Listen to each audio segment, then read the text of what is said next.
Hello साथीहरू, सबैलाई नमस्ते। सबैजना सन्चै हुनुहुन्छ? आज मैले एउटा सानो कुकिङ भिडियो लिएर आएको छु है, माछाको रेसिपी है। म चाहिँ आफ्नो पारा माछा कसरी बनाउँछु भनेर हजुरहरूलाई सेयर गर्दैछु है। मैले नजानेको कुरा हजुरहरूले सिकाइदिनु होला। मैले चाहिँ यसरी नै बनाउँछु। सुरुमा माछालाई पखालेर रेडी गरेँ, अनि त्यसमा नुन, बेसार अनि अदुवा लसुनको पेस्ट थोरै कागती अनि तेल हालेर मैले मिक्स गरेर म्यारिनेट गरेर मैले आधी घन्टा जति फ्रिजमा राखिदिएँ साथीहरू है। ढिलो भइसकेको थियो नि त, रात परिसकेको थियो, त्यही भएर मैले आधी घन्टा मात्र राखेँ।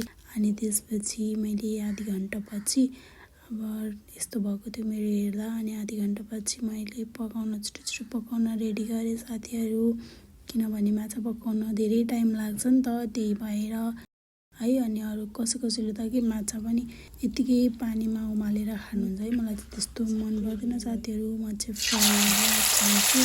आफ्नो टेस्टको कुरा हुन्छ, उहाँहरूलाई मनपर्छ होला, तर मलाई चाहिँ कहिले पनि मन पर्दैन कि खासै। फेरि मैले खाएको पनि छुइनँ, सानोदेखि यसरी खाएर होला, मलाई मन पनि पर्दैन, खाना पनि मन पर्दैन, मैले खाएको पनि छुइनँ साथीहरू। अहिले कसरी बनाएर खानुहुन्छ? म चाहिँ यसरी सुरुमा फ्राई गर्छु साथीहरू, अनि खान्छु पछि रस हालेर है। अनि मैले सुरुमा फ्राई गर्दैछु, अनि मेरो माछा पनि फ्राई भयो साथीहरू। अनि पल्टाइदिएँ मैले, अनि पल्टाएर दुईपट्टि नै फ्राई गर्नु पऱ्यो नि त। अनि यो माछा पकाउँदा चाहिँ मलाई मेरो मम्मीको याद आउँछ कि हाम्रो मम्मीले कस्तो मिठो बनाउनुहुन्थ्यो कि माछा।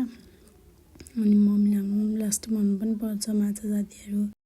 अरू कुरा पनि मिठो बनाउँछ, तर यो माछा चाहिँ एकदम स्पेसल, कस्तो मिठो बनाउनुहुन्छ कि। अनि मैले चाहिँ हामीले चाहिँ आधी पनि खाइसकेको थियौँ, अनि यति रहेको थियो साथीहरू। अनि मेरो माछा अब रस बनाउनु पऱ्यो भनेर मैले त्यही तेलमा थोरै तेल निकालेर आधी फाल्दिएँ। अनि मैले थोरै मात्रै तेलमा प्याज खुर्सानी हालेर भुटेँ एकछिन। अनि एकछिन भुटिसकेपछि मैले त्यसमा तोरी पनि हाल्दै है साथीहरू। माछाको रसमा तोरी चाहिँ एकदम मिठो हुन्छ। हजुरहरूलाई कसरी बनाउनुहुन्छ? म चाहिँ यसरी नै बनाउँछु है। अनि हेर्न चलाउँदै अनि अदुवा लसुनको पेस्ट पनि हालिदिएँ मैले।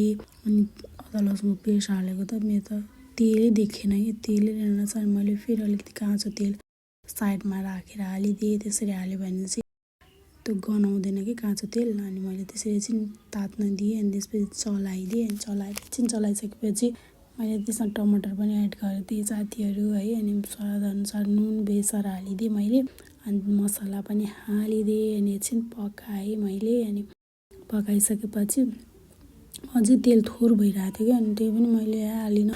पछि रस हाल्दा तन्द्रङ्ग हुन्छ नि त, अनि मैले थोरै पानी हालेर त्यो मसलालाई पाक्न दिनु पऱ्यो भनेर थोरै पानी हालिदिएँ। अनि पानी हालेर मैले मसला एकछिन पकाएँ साथीहरू। मसला पकाइसकेपछि तेल माथि छुट्टिन्छ नि त, पाकिसकेपछि मसला पाकिसकेपछि मैले तेल छुट्टिन्छ। अनि तेल छुट्टिसकेपछि मैले त्यसमा रस हालिदिएँ साथीहरू, तन्द्रङ्ग पारेर है।